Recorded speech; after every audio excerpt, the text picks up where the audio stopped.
ओम नमो Narayan.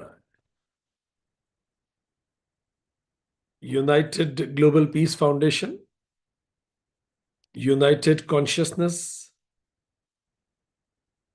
Project self की तरफ से आप सभी का हार्दिक स्वागत है। दोस्तों, हम लोग रामचरितमानस सीरीज का अध्ययन कर रहे हैं। आज 53वां सेशन है। हम लोग अरण्य कांड पढ़ रहे हैं। आज दोहा 16 से 22 पढ़ेंगे। हमने पिछले सेशन में ये देखा कि किस प्रकार श्री राम जी पंचवटी में आ चुके हैं, और आज के सेशन में हम पंचवटी में होने वाली एक सबसे महत्वपूर्ण घटना के बारे में चर्चा करने जा रहे हैं। पूरी रामायण को यदि हम देखें तो पूरी रामायण में 3 घटनाएं टर्निंग पॉइंट हैं, और रादर कहें 4 घटनाएं सबसे बड़े टर्निंग पॉइंट हैं। और ये संयोग ही कह लें कि इन चारों घटनाओं का संबंध किसी न किसी स्त्री से है। पहली घटना, श्री राम जी की माता सीता से विवाह होना, उस समय परशुराम जी का आना, धनुष का टूटना। दूसरी सबसे महत्वपूर्ण घटना, कैकेयी जी द्वारा उन 2 वरदानों को इस रूप में लेना कि राम जी का वनवास सुनिश्चित हो। उसके बाद भी सब चीजें एकदम से बदल गई। तीसरी सबसे महत्वपूर्ण घटना, जो आज हम चर्चा करने जा रहे हैं, जिसके बाद से पूरी रामायण की दिशा ही बदल जाएगी। और चौथी महत्वपूर्ण घटना जब आएगी तब हम उसके बारे में भी चर्चा करेंगे। तो चलिए, राम जी की यात्रा से हम खुद को जोड़ते हैं और भगवान का नाम लेकर इस यात्रा के साक्षी बनते हैं। जैसे हमारी जीवन की यात्रा है, ऐसे ही प्रभु राम जी की भी जीवन की यात्रा। पहली यात्रा तो वो थी जो राम जी ने वशिष्ठ जी के साथ भारत भ्रमण किया था। उसके बाद राम जी के मन में बड़ा वैराग्य आया था, और फिर वशिष्ठ जी ने वशिष्ठ गीता सुनाई थी। द्वितीय यात्रा वो थी जो अयोध्या से जारी हुई।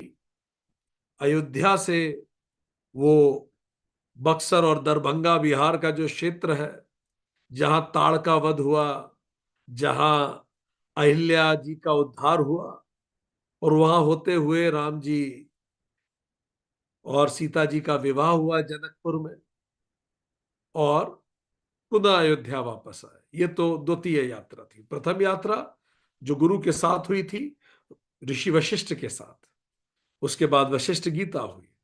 द्वितीय यात्रा जो विश्वामित्र जी के साथ हुई थी, और उसी में बहुत सारे अस्त्र शस्त्र प्राप्त। तो पहली यात्रा जो थी वो आध्यात्मिक प्रगति के लिए थी।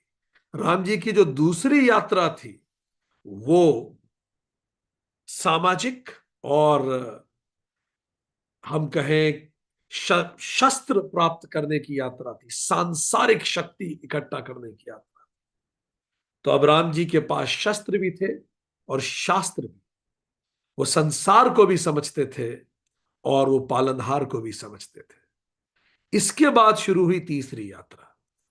यह यात्रा राम जी की अकेले की यात्रा थी। ऐसे ही हम लोगों के सबके जीवन की यात्रा होती है। पहले यात्रा माता पिता गुरु के साथ होती है, पर फिर जीवन में अकेले यात्रा शुरू।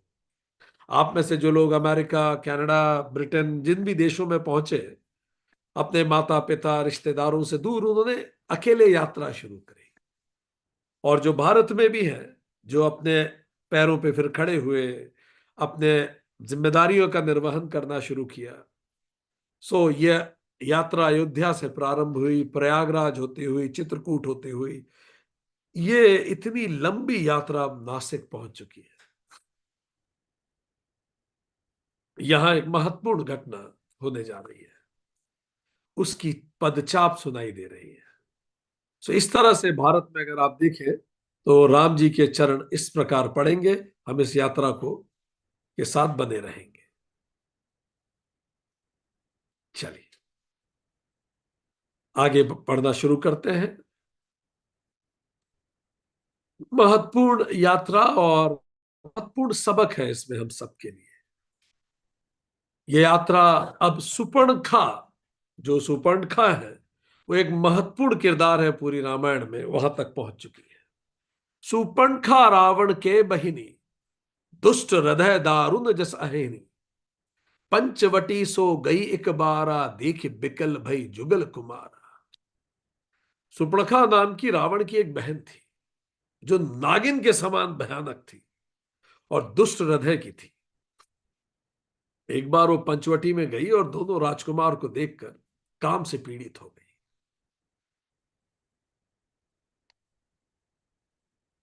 भ्राता पिता पुत्र उर्गारी, पुरुष मनोहर निरखत नारी, होई बिकल सक मन ही न रोकी, जिमी रवि मनि द्रव रब ही बिलोकी। काक भशुंडी जी वो कथा सुना रहे हैं गरुड़ जी को। उन्होंने कहा कि जो सुपर्णखा थी वो राक्षसी थी, सर्व ज्ञान से शून्य थी और काम से अंधी हो चुकी थी। मनोहर पुरुषों को देखकर वो विकल हो जाती और मन को रोक नहीं पाती, और जैसे सूर्य कांति मणि सूर्य को देख के द्रवित हो जाती। रुचिर रूप धरि प्रभु पहिब जाई, बोली बचन बहुत मुस्काई, तुम सम पुरुष न मौसम नारी, यह संजोग विधि रच बचारी। उन्होंने जाके रामचंद्र जी के पास जाके उसने कहा कि ना तो तुम्हारे समान कोई पुरुष है और ना मेरे समान कोई स्त्री, ये विधाता ने बड़ा अद्भुत संयोग रचा है, सोच के रचा है। तुम सम पुरुष न मौसम नारी, यह संजोग विधि रचा विचारी। अब इससे पहले कि हम इसके आगे जाएं, थोड़ा सा सुपर्णखा के बारे में जानते हैं। सुपर्णखा ऋषि विशर्वा की पुत्री थी, पिता ऋषि थे। माता जो राक्षस गण से आती थी कैकसी थी। तो माता राक्षसी थी, पिता ऋषि थे। दोनों संभावनाएं सुपर्णखा के पास बचपन से थी, राक्षसी प्रवृत्ति ले या ऋषि की प्रवृत्ति ले। वो ऋषि कन्या भी थी और राक्षस कन्या भी थी। वो रावण की, कुंभकर्ण की और विभीषण की सगी बहन थी। तो रावण को भी उसने देखा था बचपन से और विभीषण को भी देखा था उसने बचपन से। उसने ऋषि पुत्र विभीषण को भी देखा था और राक्षसी पुत्र रावण को भी देखा, और दोनों के मध्य कुंभकर्ण को भी देखा था। इनकी शादी विद्युत जिह्वा से हुई थी। विद्युत जिह्वा जो थे ये भी राक्षस कुल के थे, कालकेय राक्षस के कुल के। कालकेय अगर आपने नाम सुना हो बाहुबली मूवी में, तो ये उसी कुल के विद्युत जिह्वा थे। शब्द से ही समझ में आता है विद्युत जिह्वा। उसकी जिह्वा जो थी विद्युत की तरह चलती थी। इसके कई मतलब है। बड़ा तेजस्वी था और वाक चातुर्य था, बड़ा पराक्रमी भी था, तेज था उसमें। बड़ा राक्षस था, प्रवृत्ति का हिंसक था, रावण का मित्र था, रावण को कई युद्धों में मदद करता। तो विद्युत जिह्वा ने जब सुपर्णखा को देखा तो उस पर मोहित हो गया, विवाह का प्रस्ताव रखा। सुपर्णखा ने इसे स्वीकार किया और रावण को कहा। रावण चाहता नहीं था यह शादी हो, पर विद्युत जिह्वा युद्धशील था, सामर्थ्यवान था और रावण की कई जगह मदद कर सकता। तो एक तरह से एक राजनीतिक विवाह इन दोनों के बीच में हो गया, गठबंधन हो गया। तो रावण राजी हो गया, पर विद्युत जिह्वा बड़ा योग्य था, तो कई बार रावण स्वयं भी असुरक्षित महसूस करता। सामर्थ्यम द्रष्टव्यम न कुलम, जैसा कहते हैं कि सामर्थ्य देख के वो शादी हुई थी, कुल देख के नहीं हुई थी। कि चूंकि योग्य था वो राक्षस कुल में, इसलिए हो गई। तो ये जो विवाह हुआ विद्युत विवाह से, तो उसके बाद विद्युत विवाह और सुपड़खा का एक पुत्र हुआ जिसका नाम हुआ सन कुमार। कई जगह उसको जम्बू कुमार भी कहते हैं। अब एक बार मंदोदरी, ऐसी कई कथाएं प्रचलित हैं, कई लोक कथाएं भी हैं, कई मलयाली कथाएं भी हैं। रामायण के 300 संस्करण हैं, उनमें से कुछ के हम आपको कुछ एब्स्ट्रैक्ट्स बता रहे हैं। तो एक बार मंदोदरी और सुपर्णखा में विवाद हो गया, क्लैश हो गया। वो बात इतनी ज्यादा बढ़ गई कि ये विवाद पतियों तक पहुंच गया, और विद्युत जिवा और जो रावण था वो भी आपस में लड़ने लगे। तो जब इनमें आपस में लड़ाई सी हो गई, तो विद्युत जिवा ने, इससे पहले कुछ रावण समझ पाता, उसको निगल लिया। और रावण को जैसे उसने निगल लिया, अब रावण के निकलने की संभावना, जीवन की संभावना क्षीण हो गई। तो रावण ने अंदर से ही अपनी बहन को आवाज दी और बचपन की याद दिला के कहा, आज मेरी तू जान बचा ले। एकमात्र रास्ता यही था कि विद्युत जीवा का पेट चीर दिया जाए। तो सुपड़खा ने अपने तेज नाखून से, सरकंडो जैसे तेज नाखून, इसलिए उसका नाम पड़ा सुपर्णखा। सूपा जो सरकंडे का होते हैं, ऐसे तेज नाखून थे उसने सरकंडों के सूपे जैसे तेज नाखून से फाड़ दिया पेट विद्युत जिवा का, और रावण जिंदा निकल गया। अब वो बड़ी दुखी हो गई, बहुत विलाप में हो गई, क्योंकि उसके पास चॉइस यही थी कि या तो विद्युत जिवा या रावण। उसको इतना दुखी देख के रावण ने 2 वचन दिए उसे। यहां भी 2 वचनों की कहानी है। वचन 2 दशरथ जी ने भी दिए थे, वचन 2 रावण ने भी दिए। रावण ने वचन ये दिए कि जो तेरा पुत्र है वही आगे चल के मेरा उत्तराधिकारी बने। ये पहला वचन था। दूसरा वचन ये था कि तू जिससे चाहेगी मैं तेरी शादी करूं। बहुत गिल्ट में रहने रखी लगी सुपर्णखा। अपने हाथों से अपने पति की उसने हत्या की थी। वो गिल्ट उसकी पर्सनालिटी पे हावी होने लगा। अच्छा, बचपन भी नाना सुमाली के साथ बीता था। नाना जी का बड़ा दखल था इनके परिवार। रावण को, अभी हम आगे रावण के बारे में पढ़ेंगे, तब डिटेल में सोमाली जी के बारे में बात होगी, जो नाना थे रावण के, कैकसी के पिताजी। तो बचपन से बड़ा उसने कॉम्पिटिटिव एनवायरनमेंट देखा था। सुपर्णखा ने भी रिसोर्सेज, मतलब प्रेम के लिए लड़ाई, किसको ज्यादा प्रेम मिले, किसको ज्यादा सम्मान मिले, उसकी लड़ाई। तो बचपन भी उसका ऐसा ही बीता था, जब उसको अपने आप, अपने लिए प्रेम लाने के लिए उसे लड़ना पड़ा, अपने प्रति अटेंशन लाने के लिए लड़ना पड़ा। बड़ी हुई तो ऐसी स्थिति बन गई कि भाई और पति में से चुनना पड़ा। पति की हत्या उसके सिर आ गई। अब इसके बाद जब कुछ साल बीते, तो रावण अपने वचन से पलट गया। रावण ने जो सन कुमार था या जम्मू कुमार था, उसको वंशज नहीं बनाया, उसको अपना उत्तराधिकारी नहीं डिक्लेयर किया। Now she felt absolutely cheated, कि मेरे हाथ से तो सब कुछ चला गया, कभी मुझे प्रेम नहीं मिला, ऐसा उसको महसूस। तब उसने अपने बेटे को, जम्मू कुमार या सन कुमार को यह कहा कि बेटा, अगर तुम्हें जीवन में कुछ करना है तो शक्ति अर्जित करो। जिसके पास शक्ति होती है वही इस धरती को भोगता है। तो उसने इस प्रकार की परवरिश देना शुरू की अपने बच्चे को बचपन से, क्योंकि इसी से वो गुजरी थी, यही उसकी चुनौतियां थी। और बच्चे को यह भी बताया कि तुम क्या करो, तुम तपस्या करना शुरू करो। और तपस्या किसकी? तुम ब्रह्मा जी की तपस्या करो। पर उसने यह भी बताया, ध्यान रखना, ब्रह्मा जी चालबाजी करते हैं वरदान देने में।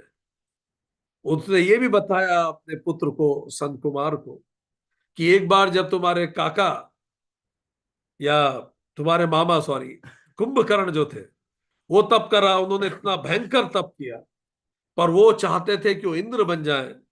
पर इससे पहले कि वो इंद्रासन मांगते, मक्खी बन के इंद्र उनकी जुबान पे बैठ गए, और मुंह से इंद्रासन की जगह निंद्रासन निकल गया। तो 6 महीने अभी सो ही रहे। फिर उन्होंने और भी पुरानी कहानियां बताई। वो जो हिरण्यकश्यपु थे, जब उन्होंने बड़ा तपस्या की और उन्होंने कहा मैं अमर हो जाऊं,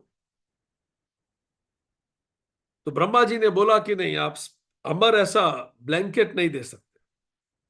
you ask what you want, अमरता नहीं दी जा सकती,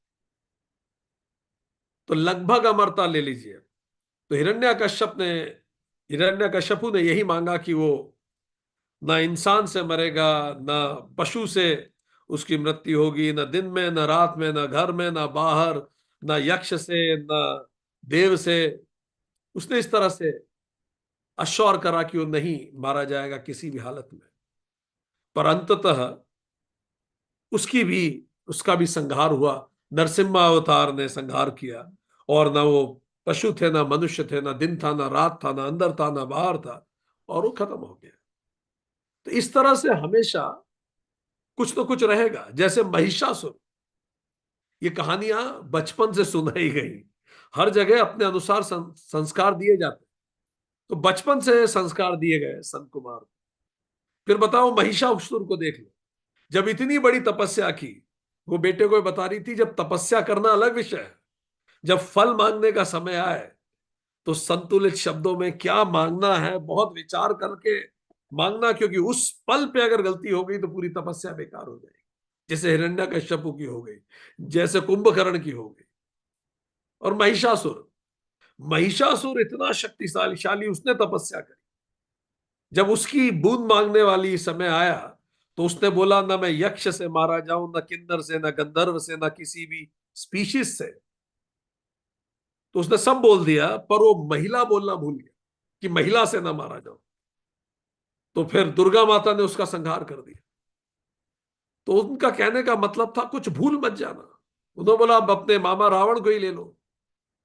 रावण जी ने तपस्या करी, उन्होंने सब मांग लिया, पर वो इंसान बोलना भूल गए कि इससे भी ना मरू, उससे भी ना मरू, उससे भी ना मरू, पर इंसान बोला नहीं उन्होंने, क्योंकि उनको लगा इंसान क्या हराएगा मुझे।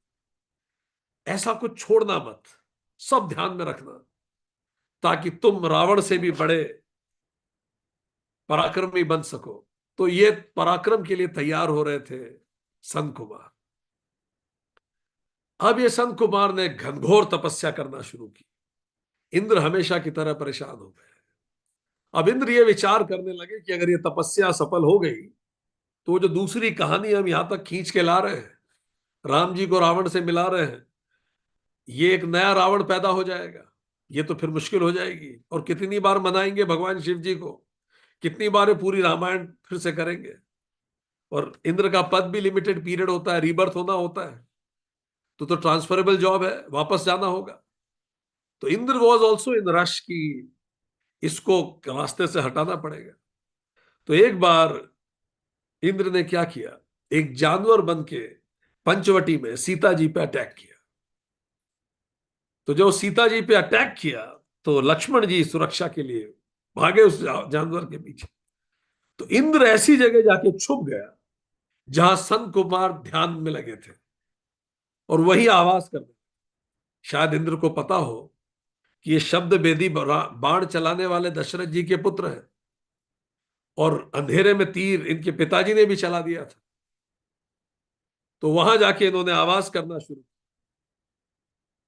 लक्ष्मण जी चूंकि पीछे पीछे गए, और जैसे ही वो जानवर उस जगह घुसा, उस झाड़ियों में, और झाड़ियों में सरसराहट हुई, उन्होंने तलवार घुमाई, और वहां संत कुमार या जम्मू कुमार तप कर रहे थे, तो उनका गर्दन धड़ से अलग हो गई। अब जब ये गर्दन धड़ से अलग हो गई तो ये तो बड़ा, लक्ष्मण जी बड़े परेशान हो गए। ऐसी घटना पहले हो चुकी थी अयोध्या में, बहुत गिल्ट में आ गए। तब इंद्र तुरंत इनकारनेट हुए और इंद्र ने बोला आप गिल्ट में मत आइए, आपने कुछ गलत नहीं किया।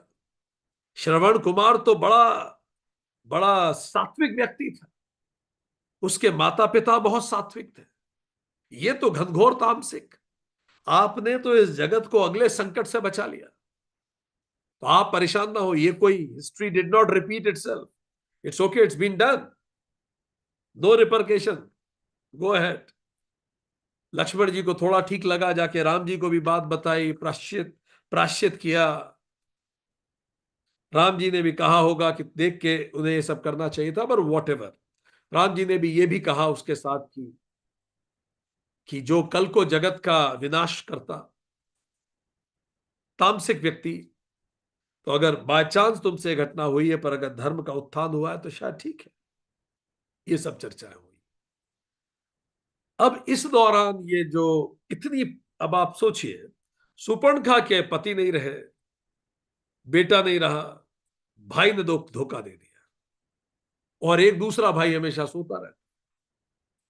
सुपर्णखा इतनी परेशान, इतनी दुखी जीवन से, रावण ने एक वचन तो तोड़ ही दिया था, और अब बेटा भी नहीं बचा, अब कोई रास्ता नहीं। Then Surpanakha thought to get married again, have another son, और उसको भी इसी रास्ते पे आगे ले, क्योंकि संस्कार तो वही है। और तब पंचवटी में सुपर्णखा सामने आती हैं राम जी के। तो सुपर्णखा के जीवन में यह बड़ा क्रूशियल टाइम था जब वो राम जी के सामने आई। अच्छा, इस समय कई संस्करणों में उल्लेख आता है कि इस समय सुपर्णखा को यह नहीं पता है कि लक्ष्मण के हाथों ही संत कुमार की हत्या हुई है।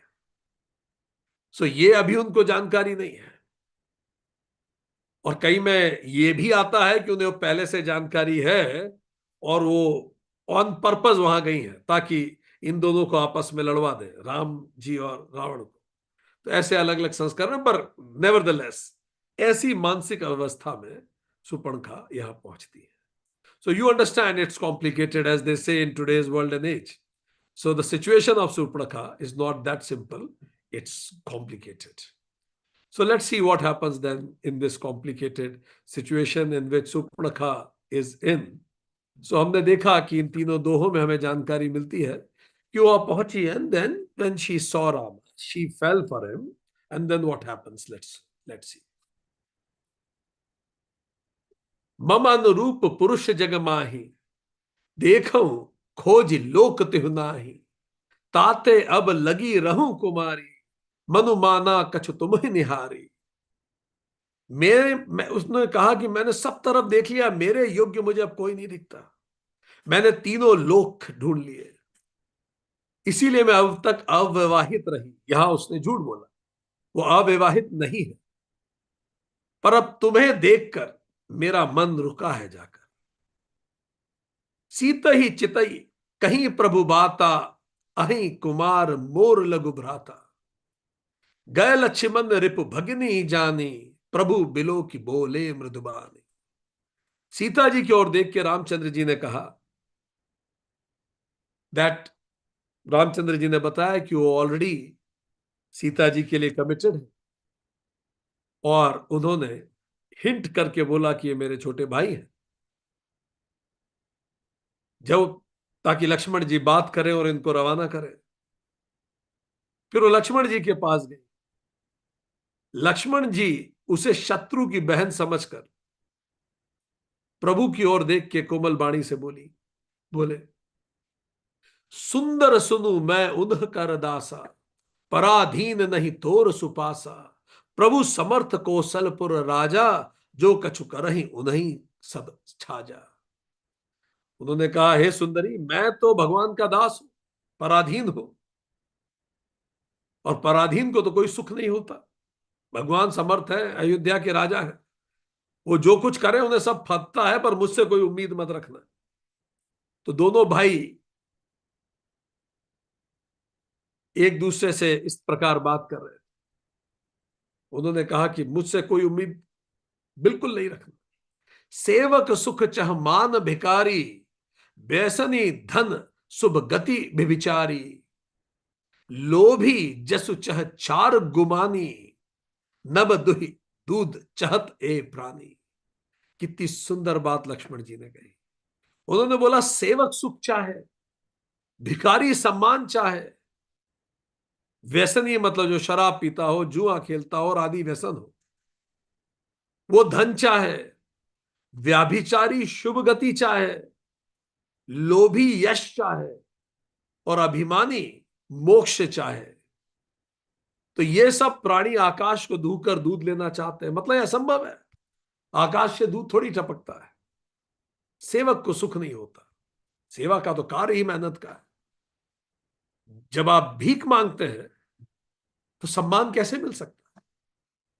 अगर आप में जुए जैसी लत है तो धन कैसे टिकेगा? आप व्याभिचारी हैं तो शुभ गति कैसे प्राप्त करेंगे?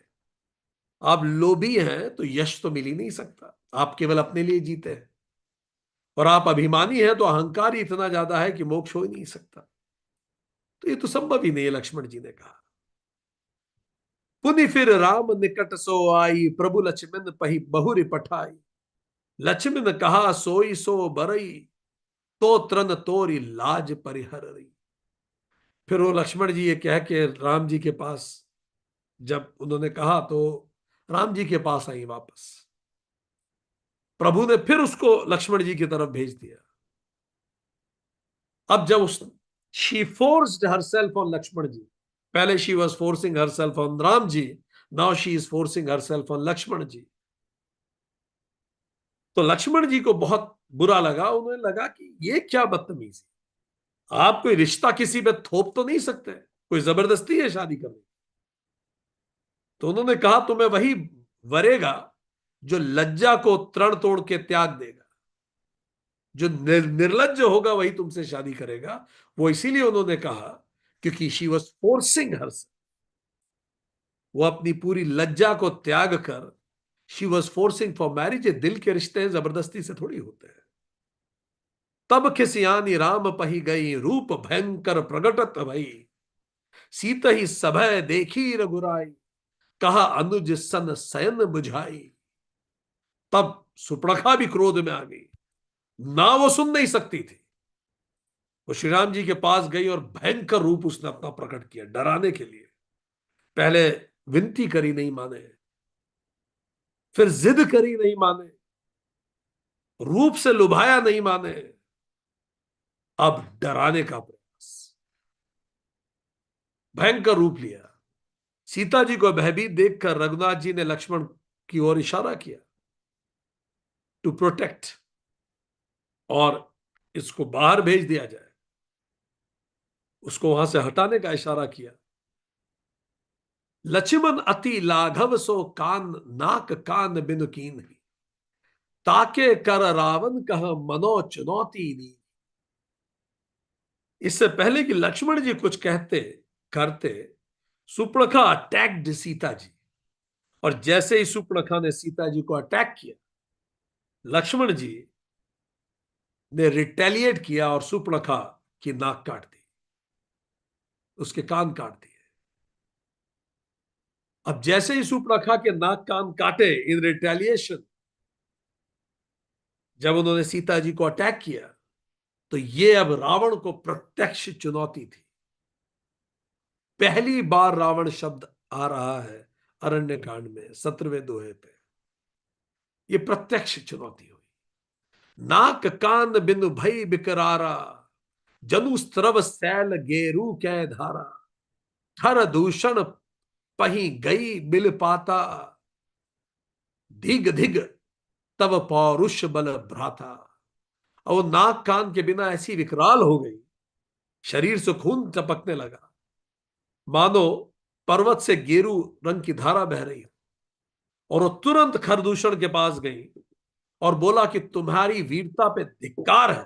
खरदूषण भी उसके भाई थे, और सगे भाई नहीं थे, कजिन्स थे। सो वो उनके पास गई जो तुरंत नियरेस्ट थे, क्योंकि दंडकारण्य क्षेत्र उन्हीं के अंडर में आता था, और उन्हें बोला कि तुम्हारे बल और वीरता को धिक्कार है। ये घटना ने सब कुछ बदल दिया। ये कैकेयी द्वारा मांगे जाने वर के बाद से सबसे खतरनाक घटना हो चुकी थी। माता सीता को भी अंदाजा हो गया था अब चीजें पहले जैसी नहीं रहेंगी।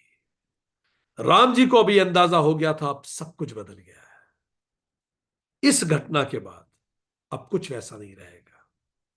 पिछले 10-12 साल जिस प्रकार जंगल में बीते, अब सब कुछ बदल जाएगा इस घटना के बाद। चलिए थोड़ा समझते हैं सुपर्णखा कौन है, क्या है उसके दिमाग। हम लोगों ने भगवत गीता में पढ़ा है path of destruction 2.62 and 2.63 Bhagavad Gita chapter 2 verse 62-63।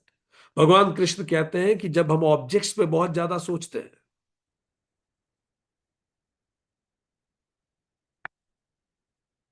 विषयों पे बहुत ज्यादा सोचने से अटैचमेंट आता है उनसे।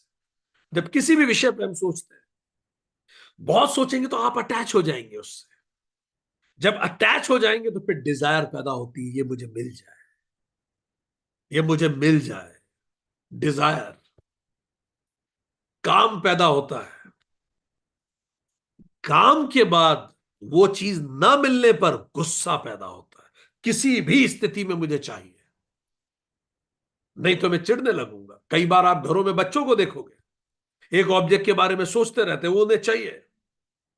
वो ड्राइव पे जाएंगे तो उसी पे बात करेंगे दिन भर, जब तक वो ऑब्जेक्ट नहीं मिल जाए, क्योंकि उससे अटैचमेंट आ गया है। अब डिजायर है मन में, वो ना मिलने पे क्रोध आता है, और क्रोध आने पर डिल्यूजन हो जाता है, भ्रम हो जाता है, सही गलत की समझ नहीं रहती। सही कर रहे हैं, गलत कर रहे हैं, ये सही हो रहा है, गलत हो रहा है। क्रोध तो वो तो इमोशन है, एमिगडाला से ड्रिवन होता है। वीएमपीएफसी तो बंद हो गया है, भावुक हो गया। और मेमोरी लॉस हो गया, वीएमपीएफसी लॉस हो गया। मेमोरी लॉस का मतलब सही गलत का बुद्धि भी समाप्त हो गई, विवेक खत्म, कोई मेमोरी नहीं बची, सही की कोई याद नहीं बची। और फिर जब हमें सही का समझ में ही नहीं आता, डिस्क्रिमिनेशन डिस्ट्रॉय हो ही गया। इससे डिस्क्रिमिनेशन डिस्ट्रॉय होता, विवेक शून्य हो गया व्यक्ति, वीएमपीएफसी समाप्त हो गया। इस मेमोरी लॉस हुआ, जितना ज्ञान था वो समाप्त हुआ, वीएमपीएफसी डिस्ट्रॉय हुआ, और फिर पैरिश हो गया। कैसे पैरिश? फिर जो करेगा सब गलत है। यही तो सुपरखा ने किया, यही सुपरखा का मन है। इंपल्सिटिविटी, मॉडर्न साइकोलॉजी कहती, बिना सोचे समय निर्णय। सामने देख लिया, पसंद आया तो अब मुझे ये चाहिए। प्रोजेक्शन, मेरी इच्छाएं दूसरों पे थोपना, पढ़ चुके हैं। मतलब क्या कह रही है कि इस धरती पर आपसे बेहतर पुरुष नहीं है, चलो ये तो उसकी ओपिनियन है। मुझसे बेहतर स्त्री नहीं है, ये किसने कहा? चूंकि मुझसे बेहतर स्त्री नहीं है, इसलिए मैं जिसको पसंद कर रही हूं उससे बेहतर कोई पुरुष नहीं हो सकता। क्योंकि मैं बहुत इंटेलिजेंट हूं और मैं किसी को प्रेम करती हूं, तो व्यक्ति स्वतः बहुत इंटेलिजेंट होता है। प्रोजेक्शन, नार्सिसिस्ट नीड, सब मुझे चाहे। सुपड़खा के बचपन से ये रहा है, सब मुझे पसंद करे। फिर इमोशनल हाईजैक हो गया, एमिगडाला ने वीएमपीएफसी हाईजैक कर लिया। राम जी को देखते ही I want this man, prefrontal cortex बंद, तर्क खत्म। एमिगडाला आवेग सक्रिय हो गया, सेक्सुअल डिजायर्स उत्तेजित हो गई। She has been living alone for years.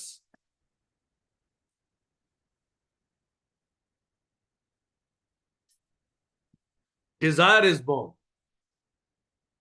और फिर जब मना कर दिया राम जी ने, प्रेम को न मिलने पाने पर उसने सीता जी पे हमला कर दिया। फ्रस्ट्रेशन एग्रेशन हाइपोथेसिस, मिलर ने इस पे काफी रिसर्च की है, मनोवैज्ञानिक। जब इच्छा बाधित होती है तो मन आक्रामक हो जाता है। आपने देखा है कई बार बच्चे आक्रामक हो जाते हैं अगर उनके मन की ना की जाए। Have you seen it is growing more in society nowadays. मन का ना होने पर आक्रामकता बढ़ने लगती है, बढ़ रही है समाज में। इससे उसने जाके खरदूषण को भड़काया, डिल्यूजन, पूरी भ्रम में हो गई, इमोशनल मैनिपुलेशन किया, ट्रायंगुलाइजेशन किया, इसका मतलब दो लोगों की लड़ाई में तीसरे को लड़वा दिया। मेरी इससे लड़ाई है, तुम जाके लड़ो, उनको और मरवा दिया। एक्सटर्नलाइजेशन ऑफ ब्लेम, गलत खुद ने किया है पर बदला उनसे लेना है, दूसरे गलत। मेरी लाइफ में जो कुछ खराब हो रहा है, कोई दूसरा है जो उसके लिए जिम्मेदार है, कोई जिम्मेदारी ना लेना। एक्सटर्नलाइजेशन ऑफ ब्लेम, ये भी सुपनखा में था। इसी को तो भ्रम कहते हैं। भ्रम में जीना, मैं सही हूं बाकी सब गलत, डिल्यूजन हो गया। और फाइनली रावण को भी अब उकसाएंगी, ट्रॉमा रेस्पॉन्स। पहले गुस्सा, फिर रिवेंज की प्लानिंग, फिर मैनिपुलेट करना सबको। खरदूषण को मैनिपुलेट किया, रावण को मैनिपुलेट करेंगी, है? सब तबाही की तरफ हो गया। तो सुप्रखा कौन है? क्या आज हमें समाज में ये पैटर्न नहीं दिखता? टॉक्सिक रिलेशनशिप्स, जेलस अटैक्स, लोग जेलस होकर अटैक कर रहे हैं, ब्रेकअप्स, ऑफिस पॉलिटिक्स में भी हमें दिखता है, सिबलिंग राइवलरी में दिखता है, डोमेस्टिक वायलेंस में दिखता है। ये पैटर्न आज भी समाज में दिखता है। लोग मैनिपुलेट करते हैं और दो लोगों को आपस में मैनिपुलेट कर देते हैं कई बार। सुप्रखा अविद्या प्लस रजोगुण प्लस तमोगुण को जोड़ दीजिए तो सुप्रखा बन जाएगी। तमोगुण दूसरे का हित, मेरा हित। रजोगुण मतलब मैं ऐसा सोच नहीं रही हूं, मैं ऐसा करूंगी जाके, I will make it happen, action है उसमें। अविद्या, क्योंकि मैं सही देख ही नहीं पा रही, प्रेम को झपट्टा मार के खींचना चाहती है। राम जी जैसे ब्रह्म है, सीता जी शुद्ध मन है, लक्ष्मण जी वैराग्य है, सुपर्णखा एक विकारी मन है। नाक काटना मतलब अहंकार काटना, कान काटना मतलब गलत संस्कार काटना, क्योंकि कान से ही हम श्रवण करते हैं संस्कारों। गलत संग, सत्संग नहीं होना। तो वैराग्य ने अहंकार की नाक काट दिया। और जब वैराग्य सक्रिय होता है तो मन के विकार अपने आप कट जाते हैं। तो एक जिस प्रकार आध्यात्मिक प्रगति होती है वैसा ही इस रामायण में होगा। इमीडिएट इन्फेचुएशन इज डेंजरस, ये स्तूपनाखा सिखाती है। पहली नजर का प्यार, और ये तो प्यार भी नहीं था, ये इन्फेचुएशन था। प्यार वो होता है जो समय की अग्नि से तप के निकलता है। प्यार वो होता है जहां आप बलिदान करने को तत्पर होते हैं। प्यार वो होता है जब मुझसे पहले आप होते हैं। प्यार वो होता है जहां लज्जा होती है। पर यहां कुछ भी नहीं था, वो इन्फेचुएशन था। आज आप समाज में इमीडिएट इन्फेचुएशन 10 जगह देखते हैं, आप पेपर में पढ़ते हैं। Rejection is not humiliation. अगर कोई मना कर रहा है आपको, तो आपको इंसल्ट नहीं कर रहा, ये उसका अधिकार है। तेजाब फेंक देना एक दूसरे पे, क्या नहीं पढ़ते हम समाज में? मुझे कैसे मना कर दिया? इतना अहंकार प्रेम कर सकता है कभी? आज जहां प्रेम है कल वहां नफरत है, वो कभी प्रेम था ही नहीं, संभव ही नहीं है। इतने अहंकार के साथ प्रेम करने जब हम जाते हैं तो खाली हाथ लेके ही लौटेंगे। Love without responding respecting boundaries becomes obsession. अगर मैं किसी को प्रेम करता हूं तो उसकी बाउंड्रीज का सम्मान करूंगा, ओपूंगा नहीं अपने आप को हर समय हर जगह हर तरह से। उसकी भावनात्मक बाउंड्रीज का सम्मान करना। अभी उसे अकेले रहने का मन है, गिविंग हर और हिम स्पेस। उसकी शारीरिक बाउंड्रीज का सम्मान करना, अभी उसका मन नहीं है कोई उसे छुए, giving her respect on that. उसकी सोशल बाउंड्रीज का सम्मान करना, सामाजिक रूप से ऐसी कोई बात ना कहना जो उसके सामाजिक स्वरूप को बिगाड़ती हो। यह होता है प्रेम। Love without respecting boundaries, because मैं प्रेम करता हूं, you are my territory. It doesn't work this way. Unregulated emotions violence को क्रिएट करते हैं। बहुत तेज गुस्सा आ रहा है और उसके साथ रज को जोड़ दीजिए, हिंसा हो जाएगी।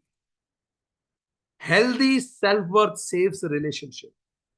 रिश्ते वही लोग अच्छे से चला सकते हैं जिनकी सेल्फ वर्थ हेल्दी है। अगर मेरी सेल्फ वर्थ बहुत कम है तो क्या होगा? हर चीज में खुद पे अटैक मानूंगा, हर चीज मुझ पे अटैक। एक सेंटेंस बोला गया, मेरी इंसल्ट होगी। एक सेंटेंस बोला गया, मुझे इंसल्ट किया। ये जिन लोगों में आप देखेंगे कि हर सेंटेंस उनकी इंसल्ट है, उसका गहराई में आप जाके देखेंगे तो अभी वो सेल्फ वर्थ के इश्यूज से जूझ रहे हैं।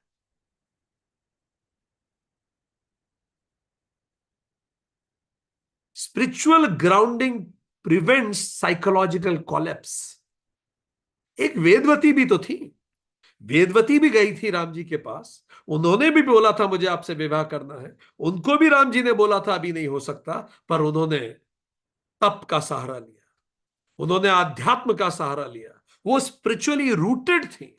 उन्होंने धर्म का सहारा लिया। उन्होंने बिल्कुल राम जी को मजबूर नहीं किया कि ऐसा कोई कार्य करें जो अधार्मिक हो। उन्होंने श्योर किया कि वो राम जी के लिए रहेंगी, राम जी के लिए जिएंगी और अंतिम सांस तक राम को प्रेम करेंगी, पर राम जी को अधर्म के लिए मजबूर नहीं करेंगी। यह है वेदवती का प्रेम। और एक प्रेम है सुपर्णखा का, जो फोर्स करता है, जो पजेस करता है, जो थ्रेटन करता है। टॉक्सिक रिलेशनशिप्स हम देखते हैं दुनिया भर में, इस तरह के केसेस। समाज बदनाम होता है out of toxic relationships, getting married and then killing that person. So it is very much important कि हम ये जो इस तरह का रिलेशनशिप होता है। कार्ल युंग नाम के एक विद्वान हुए। कार्ल युंग कहते हैं कि हर व्यक्ति में स्त्री और पुरुष दोनों होते हैं। वो कहने का एक तरीका ही है, व्यक्ति के अंदर स्त्री और पुरुष दोनों होते हैं। तो व्यक्ति के अंदर पुरुष कौन है? जैसे यहां जितनी भी स्त्रियां सेशन अटेंड, आपके अंदर पुरुष क्या है? Logic, discipline, clarity, boundaries, direction. इन फीचर्स को उसने कहा पुरुष। स्त्री क्या है? Emotion, intuition, creativity, empathy, nurturing. इन क्वालिटीज को उसने कहा स्त्री। तो उसने कहा लॉजिक, डिसिप्लिन, क्लैरिटी, बाउंड्रीज और डायरेक्शन ये पुरुष गुण है। Emotion, intuition, creativity, empathy, nurturing, प्रेम देना, गले लगाना, घाव सहलाना, क्रिएटिव होना, भावनाओं से कनेक्ट करना, दूसरे के दर्द को समझना, नर्चर करना, ये स्त्री के गुण है। और ये दोनों गुण हर व्यक्ति में होते हैं, पर कई बार डिसबैलेंस हो जाता है। तो तो पुरुष के मन में भी स्त्री ऊर्जा होती है। स्त्री ऊर्जा को उसने कहा एनिमा, और पुरुष ऊर्जा को उसने नाम दिया एनिमस। तो हर व्यक्ति के अंदर एनिमा भी होता है और एनिमस भी होता है। ठीक है। तो पुरुष ऊर्जा एनिमस हो गई, स्त्री ऊर्जा एनिमा हो गई। तो अब जो हम देखते हैं सुपर्णखा के अंदर, तो सुपर्णखा के अंदर क्या हो रहा है? उसकी जो फेमिनाइन एनर्जी है, जो नर्चरिंग है, जो एम्पथी है, जो कनेक्ट करने की क्षमता है, जो इमोशन है, जो इंट्यूशन है, वो वुंडेड हो गई। तो जब ये वुंडेड हो जाते हैं तो बोलते हैं उसको शेडो हो गई फेमाइन। फेमिन ऊर्जा क्या हो गई? फेमिनाइन, सॉरी, फेमिनाइन ऊर्जा शेडो ऊर्जा हो गई। तो इसको कहा गया, उसने नाम दिया, कार्ल यूंग एक मनोवैज्ञानिक हुए, उन्होंने कहा शेडो फेमिनाइन। इसका मतलब इसकी जो फेमिनाइन ऊर्जा है वो वुंडेड हो गई। ठीक। तो ये वुंडेड हो गई। कैसे वुंडेड हो जाती है? कब ये हमारे अंदर की जो नर्चरिंग है, किसी से प्रेम करना, कनेक्ट करना, ये सब कैसे वुंड हो जाती है? How many of you are able to relate what I am saying? Fine. So Jung ने कहा कि हर व्यक्ति के अंदर स्त्री भी है, स्त्री गुण भी है, पुरुष गुण भी है। स्त्री गुण इमोशंस है, कनेक्ट करना है। अब ये रिश्ते की बात हो रही है इसलिए स्त्री गुण की बात हो रही। तो सुपर्णखा जब पहुंची, पर सुपर्णखा के अंदर का जो स्त्री गुण था वो वुंडेड हो गया। उसको कहा शेडो फेमिनाइन हो गया, छाया बन गई उसकी। कैसे होता है ये? क्यों होता है किसी के अंदर ये गुण कम हो जाते हैं? प्रेम का, नरिश करने का, दूसरे की केयर करने का, लोग एग्रेसिव क्यों हो जाते हैं?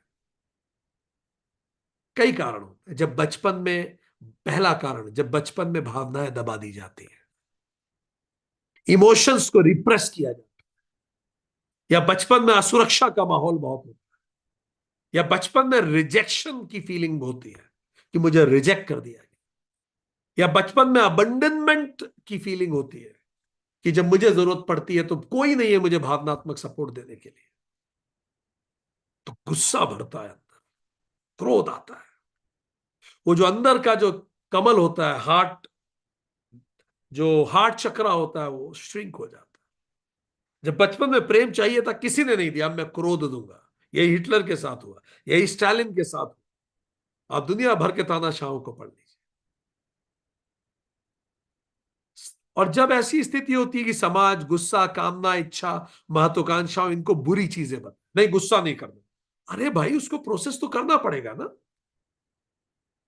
कामना करना ही नहीं, अरे ऐसे नहीं होता, हमारा तो पुरुषार्थ है, धर्म अर्थ काम मोक्ष।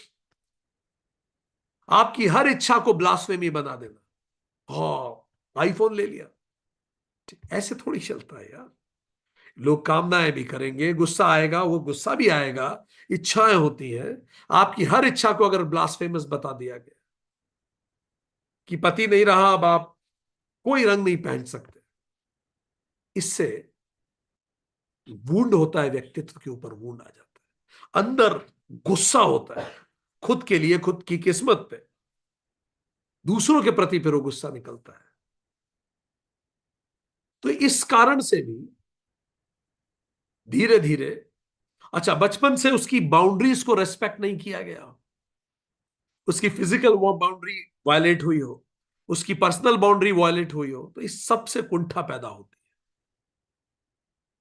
मतलब उसकी सीमाओं का सम्मान नहीं किया, तो इससे कार्ल युंग ने उसको एक शब्द दिया है, इट्स कॉल्ड अनइंटीग्रेटेड फेमिनाइन। वो पूरी बन नहीं पाई। अब ये कैसे बाहर निकलता है, देखिए आपके साथ यही। अब सुपर्णखा को देखते जाइए और याद कर, Surpanakha is a classic example of shadow feminine, स्त्री ऊर्जा का वो हिस्सा जो दबा दिया गया है।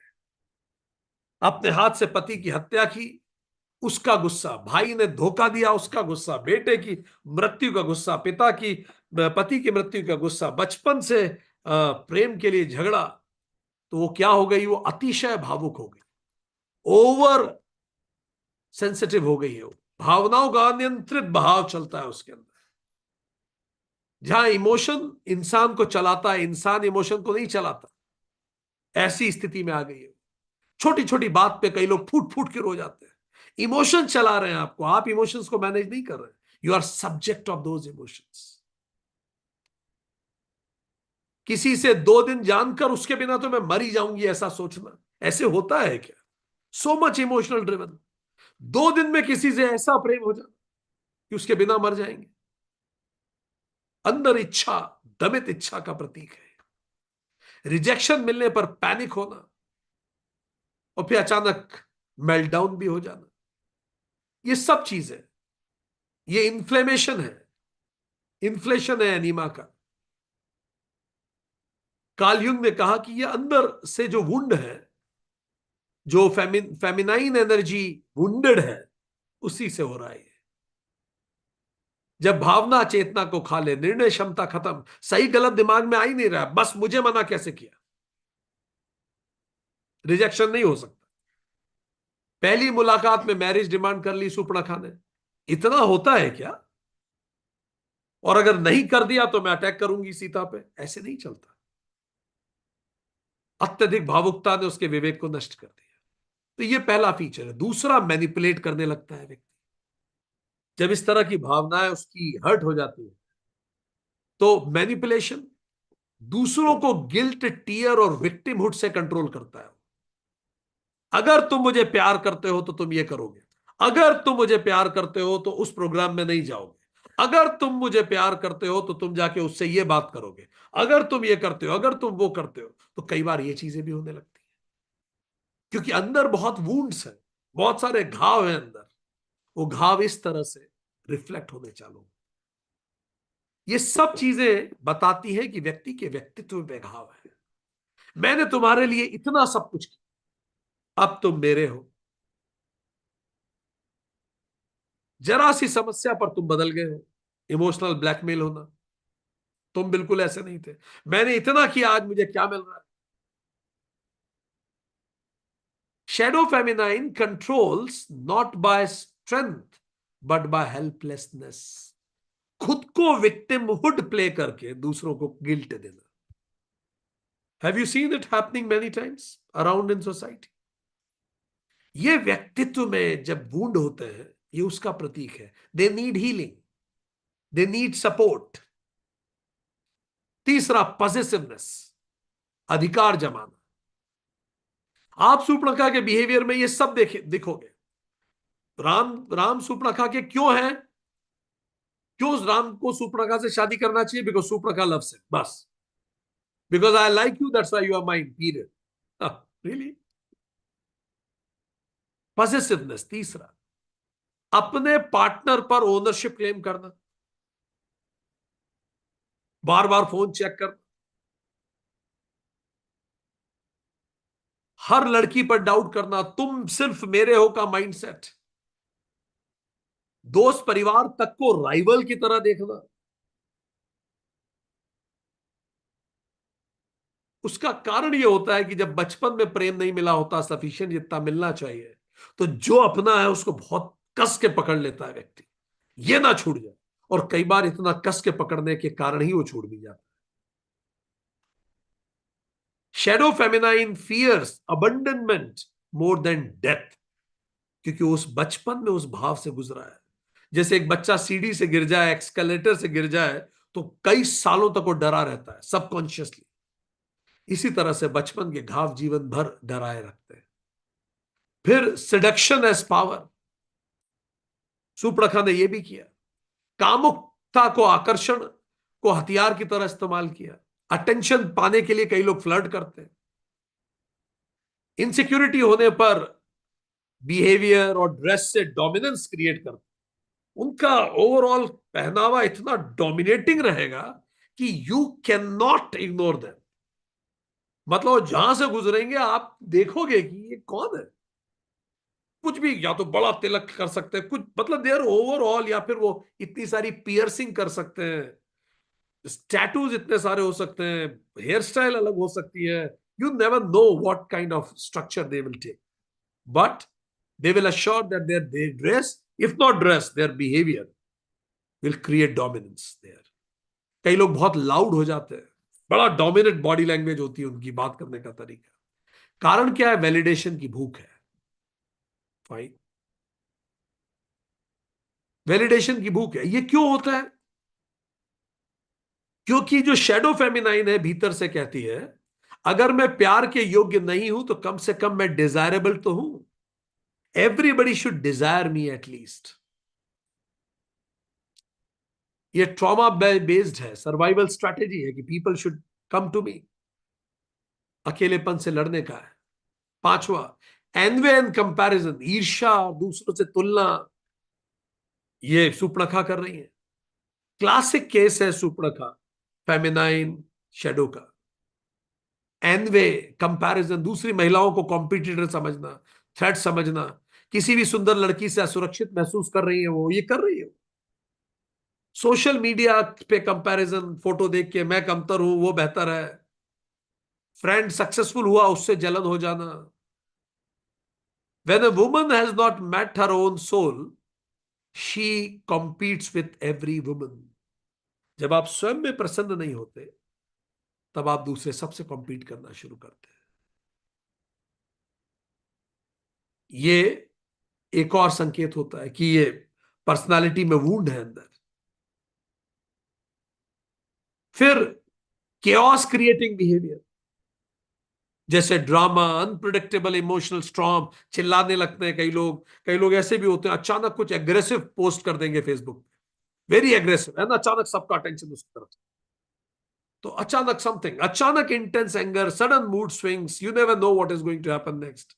एक पल प्यार, अगले पल नफरत, ऐसे भी आपको देखने को कई बार मिलेगा। संबंधों में बार बार ब्रेकअप होता है, पैचअप होता है, हर बात इशू बन जाती है। You will find such things happening. Unintegrated anima produces chaos in relationships. ये बाहर दिखता है पर जड़ भीतर के दर्द में होती है, अंदर दर्द है जैसा हमने कहा। तो बाहर ये सब रिफ्लेक्शन, यही सुपर्णखा का व्यक्तित्व। Self doubt and self hate. Surpanakha खुद से भी नफरत करती है क्योंकि उसने अपने पति की हत्या कर दी। सेल्फ इमेज दो ध्रुव में झूलता है, पोलराइजेशन, एक इस कोना या उस कोने में। या तो मैं बेस्ट हूं या मैं वर्स्ट हूं, या तो मैं बेस्ट हूं या मैं वर्स्ट हूं, या मुझसे बेहतर कोई नहीं या मुझसे बेकार कोई नहीं, या जिंदगी सबसे खूबसूरत है या जिंदगी सबसे बर्बाद है। मिरर में देख के यही एंजाइटी होती है, एक दिन खूबसूरत हूं, अगले दिन सबसे ज्यादा बर्बाद हूं। तो यही बात बार बार, ओवर थिंकिंग, सेल्फ क्रिटिसिज्म, ये सब रिफ्लेक्शन होता है। कॉम्प्लीमेंट्स भी सहन नहीं होते अगर उस मूड में हो आप, मैं बेकार हूं, कोई कॉम्प्लीमेंट कह दे तो आप उससे भी चिढ़ जाते हैं। ठीक, आपका व्यक्तित्व दो टुकड़ों में स्प्लिट हो गया है, यही वुंडेड फेमिनाइन है। तो सुपर्णखा में हमने देखा कि ये तीनों चीजें सुपर्णखा में है, जिसके कारण ये हुआ। अनहील्ड ट्रॉमा है उसका, जिसके कारण बचपन से ये सब चीजें रहा। ठीक, उसके अंदर बाउंड्रीज को रेस्पेक्ट करने की कमी है, शायद वो जंगल में बड़ी हुई, ऐसे संस्कार उसे नहीं मिले, ये डिसिप्लिन नहीं है उसके अंदर। और आइडेंटिटी अनसर्टनिटी है, मैं कौन हूं इसका उसे कोई आंसर नहीं पता।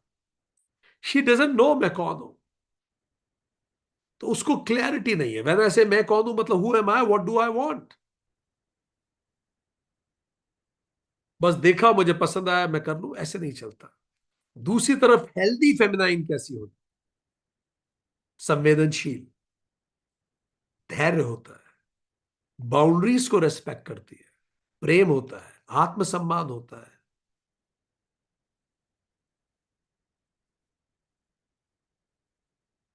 सहयोग इंपॉर्टेंट होता है, दृढ़ता होती है, आत्म स्वीकृति होती है, ग्राउंडेड होती है। सो वी अंडरस्टूड दिस कि सुपर्णखा के व्यक्तित्व में आपको आधुनिक जीवन के कई रिफ्लेक्शंस मिलेंगे। तो ये सुपर्णखा, अब जरा हम समझें सुपर्णखा और सीता जी, एक सीता मन एक है सुपर्णखा मन। तो सीता मन और सुपर्णखा मन में अंतर क्या है, थोड़ा सा अपन इसको समझते हैं। It will give us greater clarity. What is the difference between Surpanakha state of mind and Sita state of mind.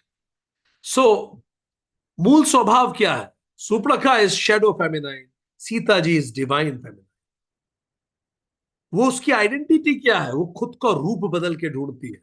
आपने देखा होगा कई बार सोशल मीडिया पे भी लोग रूप बदल के, दूसरा जेंडर बदल के एक दूसरे से बात करते हैं। यहां she is in her true self. Dominant mind mode क्या है, emotion driven Surpanakha, value driven is Sita. तो हमारा मन सीता मन होगा या सुपर्णखा मन होगा, it's a choice. Psychological drivers क्या है, lust, jealousy and ego. Sita मन किसको फॉलो करता है, धर्मा, डिवोशन एंड डिग्निटी। आप खुद से पूछते जाइए आपका मन किसको फॉलो करता है, आपका मन सीता मन है, सुपर्णखा मन है। ईगो स्टेट क्या, बहुत हाई ईगो है उसमें, चोट लगते ही भड़क जाता है। सीता जी विनम्र है, संतुलित रहती है, विचार करके बोलती है, विचार करके कुछ करती है। अटैचमेंट स्टाइल क्या है, एंशियस, डिसऑर्गेनाइज है सुपर्णखा, सीता जी ग्राउंडेड है, सिक्योर्ड है। भावनात्मक इमोशनल ट्रेट क्या है, पॉसेसिवनेस भरी हुई है सुपर्णखा में, बचपन से नहीं मिल पाया प्रेम, तो ईर्ष्या और क्रोध बहुत है। सीता जी करुणा, धैर्य और समता है। सीता मन, यह हम व्यक्ति की बात नहीं, अब हम मन की बात कर रहे हैं। कैसा मन सीता मन कहलाएगा। लव का स्टाइल क्या है, भोग प्रधान Surpanakha. Surpanakha want to have a child with Rama ताकि रावण से बदला ले सके। Marrying for wrong purpose, Sita ji त्याग प्रधान है, डिवोशनल। सेल्फ कंट्रोल कमजोर है, सीता जी का सेल्फ कंट्रोल प्रबल है। बिहेवियर, इंपल्सिव बिहेवियर है सुपर्णखा मन, विवेकपूर्ण बिहेवियर है सीता मन। हमारा क्या है, खुद को आकलन करते जाए। जब रिजेक्शन होता है तो हैंडलिंग कैसे होती है, सुपर्णखा मन एग्रेसिव हो जाता है, सीता मन स्वीकार करता है, स्थिर रहता है कि ठीक है, उसने रिजेक्ट किया, इसका मतलब मैं खराब नहीं हो गया। कॉन्फ्लिक्टिंग स्टाइल, दूसरों को लड़ाना, दो गुणों को आपस में लड़ा दो। सीता मन मन आत्मबल, धैर्य, सत्य के साथ रहेंगे, गलत काम नहीं करेंगे। सोशल कंडक्ट मैनिपुलेटिव है सुपर्णखा मन। सीता मन ग्रेसफुल है सोशल कंडक्ट में। वेदांता के पॉइंट ऑफ व्यू से देखें तो सीता मन शुद्ध बुद्धि है और सुपर्णखा मन विकारी मन है। सुपर्णखा काम क्रोध अहंकार का रिप्रेजेंटेटिव है, सीता जी शील धर्म और निर्मलता का रिप्रेजेंटेशन है।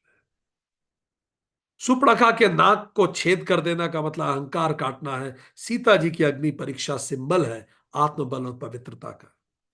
स्पिरिचुअल जर्नी सुपर्णखा अविद्या की ओर जर्नी है, सीता विद्या की ओर जर्नी है। मॉडर्न साइकोलॉजी में अगर हम देखें तो एमिगडाला है सुपर्णखा, वीएमपीएफसी है सीता। तो बस यही दो है, सीता और सुपर्णखा। यहां सीता है, यहां सुपर्णखा है। पर्सनालिटी पैटर्न की बात करें तो Surpanakha is border line personality, अभी ये है अभी वो है। सीता जी सिक्योर्ड है, सेल्फ एक्चुअलाइजेशन के ट्रेड्स।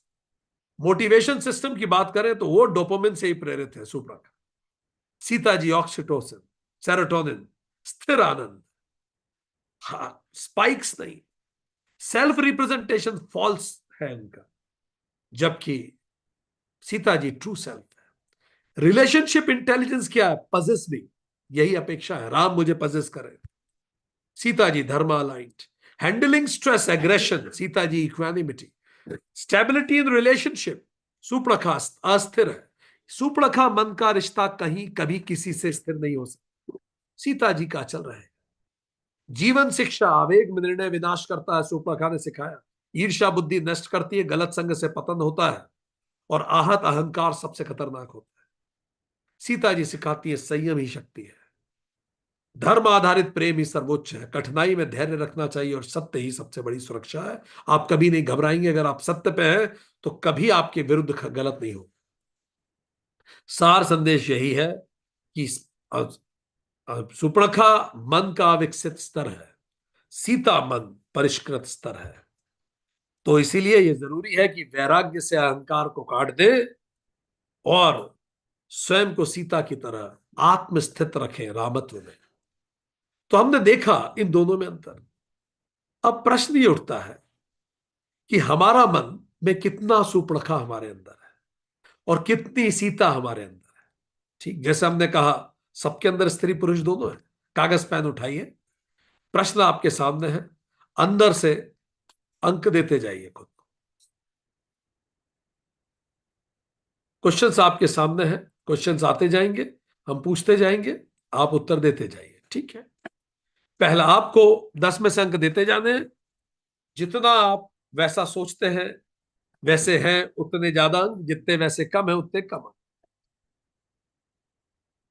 तो रिलेशनशिप की बात कर रहे हैं, अभी जो अपना रिश्ता है वो सुपर्ण का रिश्ता है क्या, या सीता वाला रिश्ता? तो जो भी रिश्ते को आप लेना चाहें, आप किसी भी व्यक्ति के बारे में सोचिए जिससे आप करीब हैं, और उसके साथ अपने रिश्ते को आपको आकलन करना है। प्रयास करें कि वो रिश्ता जिसको आप प्रेम करते हैं, या वो रिश्ता जो आपका करीब है, अच्छा प्रेम ना भी करते हो, वो जो करीब रिश्ता है, जो करीबी रिश्तों में से कोई एक रिश्ता चूज कर लीजिए। और जनरली करीबी रिश्तों को हम प्रेम करते भी हैं, पर go for a close relation and see कि कौन कौन से रेड फ्लैग हैं या नहीं। पहला प्रश्न, क्या आपका साथी भावनाएं वैलिडेट करता है? ठीक, ऐसा करें, अभी स्कोर छोड़िए, यस नो में ले लीजिए, इजी हो जाएगा आपको। बाद में ये आपके पास शीट रहेगी। यस नो, भावनाएं वैलिडेट करता है मतलब आप अपनी भावनाएं जब बताते हैं तो डज ही वैलिडेट। सेकंड, आप हमेशा डर या गिल्ट में रहते हैं? Yes no. थर्ड, आपको अपनी बातें बातें कहने में एंजाइटी होती है उस रिश्ते में? बताने के बाद, कहने के बाद एंजाइटी होती है? Yes no. अति मूड स्विंग, या कभी अत्यधिक प्यार या कभी अत्यधिक क्रूरता ऐसी होती है क्या, कि कभी अत्यधिक प्रेम होता है कभी अत्यधिक क्रूरता होती है? गुस्सा पावर के रूप में इस्तेमाल होता है। गुस्से से डोमिनेट तो नहीं किया जाता आपको। क्या ऐसा होता है? यस। ये तो इमोशनल रेड फ्लैग्स थे। देख लीजिए कितने इमोशनल रेड फ्लैग हैं 5 में से। अब कंट्रोल रेड फ्लैग्स। कौन से कपड़े पहनने, किससे मिलना, ये भी क्या साथी नियंत्रित करता है?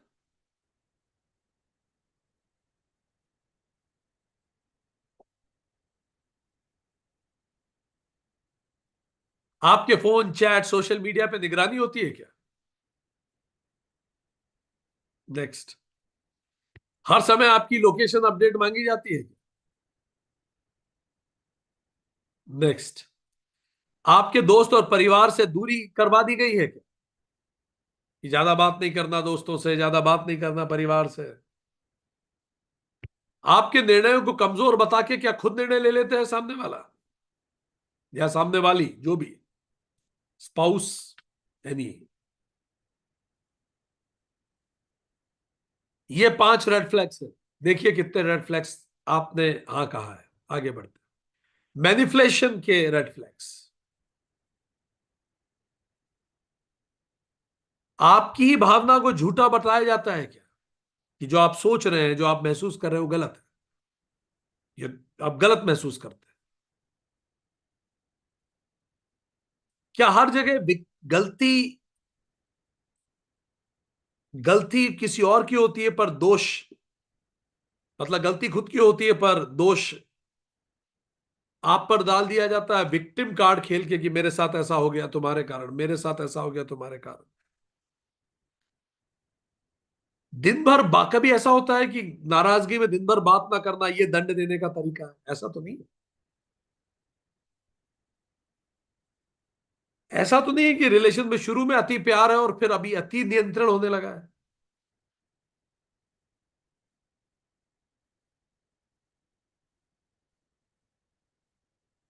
अगला। अब बाउंड्रीज क्या रेड फ्लैग्स? आपकी ना को स्वीकार नहीं किया जाता, ऐसा तो नहीं हो रहा? आपके निजी जगह और समय की अवहेलना तो नहीं होती? आपको स्पेस मिलता नहीं मिलता है? आपकी निजी वस्तुओं का अनाधिकृत प्रयोग तो नहीं होता? आपको बताए बिना, आपके मना करने पर भी आपकी चीजें तो मेरी ही है, इस तरह से तो नहीं होता? आपकी भावनात्मक, शारीरिक या आर्थिक बाउंड्रीज को वायलेट तो नहीं किया जाता? इमोशनल, फिजिकल या इकोनॉमिक बाउंड्रीज। फिजिकल बाउंड्रीज आपके शरीर को बिना परमिशन स्पर्श। भावनात्मक बाउंड्रीज आपके इमोशंस को की बाउंड्रीज में रिफ्लेक्ट करना, भी आपका बात करने का मन नहीं है but still force to talk. आपका क्रेडिट कार्ड आपकी परमिशन के बिना यूज करना। आगे बढ़ते। Aggression red flags. आक्रामकता कितनी है? ऐसा तो नहीं है कि तेज गुस्सा, हाथ पटकना, चीजें फेंकना, ऐसा तो नहीं होता? धमकी देना कि हम छोड़ देंगे, देखना क्या होगा तुम्हारा पीछे से, काइंड ऑफ। बदले की प्रवृत्ति तो नहीं है उसमें? कुछ होता है तो बदला लिया जाता है क्या? हिंसक प्रवृत्ति तो नहीं है कि अगर कोई चीज को मना किया है तो सामने वाला हिंसक हो जाए?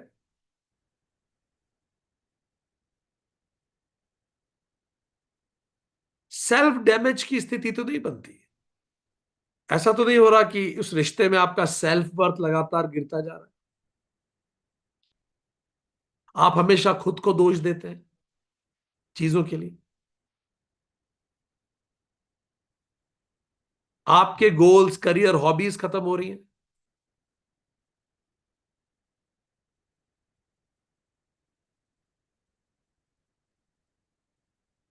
आप भावनात्मक रूप से थक चुके हैं, इमोशनली टायर्ड है।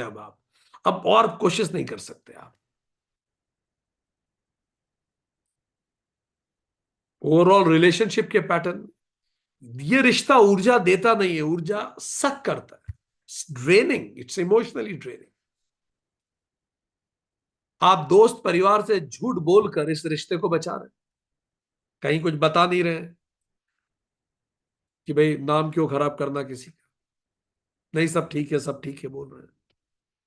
आप बार बार ब्रेक पैच साइकिल में फंसे हुए हैं, कुछ दिन का ब्रेकअप, फिर पैचअप, फिर ब्रेकअप, फिर पैचअप।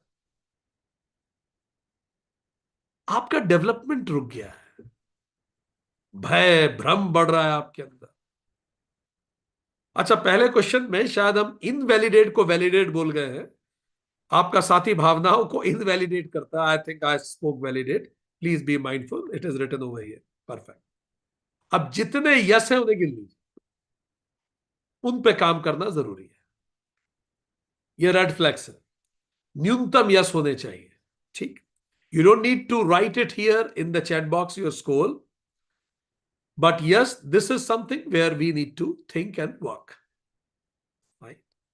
सो वी नो कि सुपड़खा मन किस तरह के रिश्तों को प्रेरित करता है। तो Surpanakha is a classical example of how relationship works when mind goes supernakha. अगले सेशन में हम बात करेंगे सीता मन रिलेशन को कैसे बनाना है। अगले सेशन में हम बात करेंगे कि अगर ये रेड फ्लैग्स हैं तो उन पे काम कैसे करना है। अगले सेशन में हम बात करेंगे कि अगर बचपन के वुंड्स के कारण सुपड़खा मन हो गया तो उन वुंड्स को हील कैसे करना है, कैसे अहंकार की नाक काटी जानी है, कैसे कान काटने हैं जो गलत सत्संग गलत संग हुआ है उसका। चलिए एक क्विक रिकैप लेते हैं। आज के लिए इतना ही। अगले सेशन में हम और बात करेंगे। अभी तो खरदूषण का आना बाकी है, अभी तो रावण का आना बाकी है। तो अगले सेशन में हम सुपर्णखा के व्यक्तित्व से और आधुनिक जीवन में हम क्या सीख सकते हैं उस पर बात करेंगे। एक क्विक रिकैप लेते हैं, आज हमने क्या सीखा और सुपर्णखा के जीवन से हमें क्या सीखने को मिलता है। आप लोग भी अपनी लर्निंग्स इसमें लिखिए। we'll have a quick recap about what do we learn from Suprakha. Let's begin. अगर हम सीखना चाहें तो सबक चारों तरफ होते हैं। So let's take a quick recap of what do we learn from today's session. हमने देखा कि आज के सेशन में हमने जाना कि सुपर्णखा विशर्वा जी की पुत्री थी और सुपर्णखा रिप्रेजेंट करती हैं कि हमारे मन के अंदर जो हमारा विकारी मन है वो सुपर्णखा है, शुद्ध मन सीता है और राम जी ब्रह्म है और वैराग्य है लक्ष्मण जी। और लक्ष्मण जी वैराग्य जब अहंकार की नाक काटता है, या नाक काटना ही अहंकार खत्म करना है, तो ही इंसान सही रास्ते पे आगे बढ़ना शुरू होता है।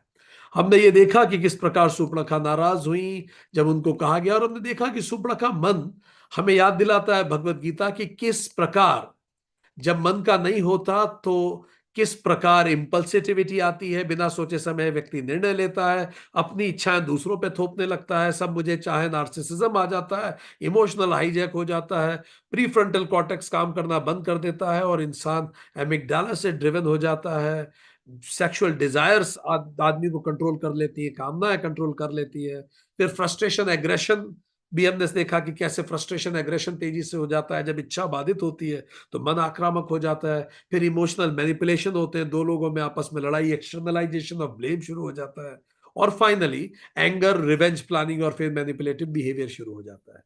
हमने इसके बारे में देखा कि इसी तरह से सुपर्णखा का जीवन रहा। हमने देखा immediate infatuation is dangerous, rejection is not humiliation, love without respecting boundaries becomes obsession, unregulated emotions violence को create करते हैं, healthy self worth save करती है relationship को, spiritual grounding prevents psychological collapse। इस पे हमने डिटेल में चर्चा करी। इसके साथ हमने आगे भी बात की कि हमने देखा कि फेमिनाइन एनर्जी जब भी व्यक्ति में आती है तो वो अतिशय भावुकता और अलग अलग तरीके से ये रिफ्लेक्ट होना चालू होती है।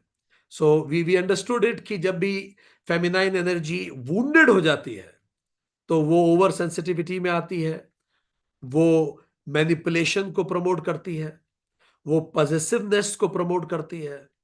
हमने ये देखा कि किस प्रकार एक दूसरे को हम ब्लेम करने लगते हैं, किस प्रकार विक्टिमहुड हम प्ले करने लगते हैं, ये सब चीजें धीरे धीरे इस सब में चालू होती है। हमने इन सब चीजों को समझा और जाना। I think this is better to see in less time. Seduction as power, anyway and comparison पे हमने बात की, chaos क्रिएटिंग बिहेवियर पे बात की, सेल्फ डाउट, सेल्फ हेट, ये सब पेंडुलम की तरह चलता है। बचपन में जब ट्रॉमा होता है उन सब का असर व्यक्तित्व पे जीवन भर पड़ता है। और बाउंड्रीज को जब रेस्पेक्ट नहीं किया जाता, क्लैरिटी नहीं होती मैं कौन हूं, क्या चाहता हूं, इसीलिए आध्यात्मिक रूटेड होना बहुत जरूरी है।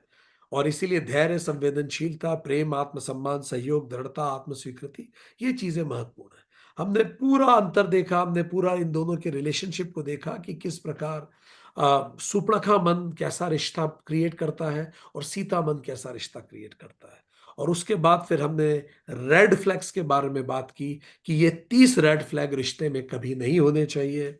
अगर ये 30 रेड फ्लैग नहीं है तो रिश्ता हेल्दी है। So it's just a quick assessment of our relationships. आज के लिए इतना ही। राम जी की यात्रा जारी रहेगी।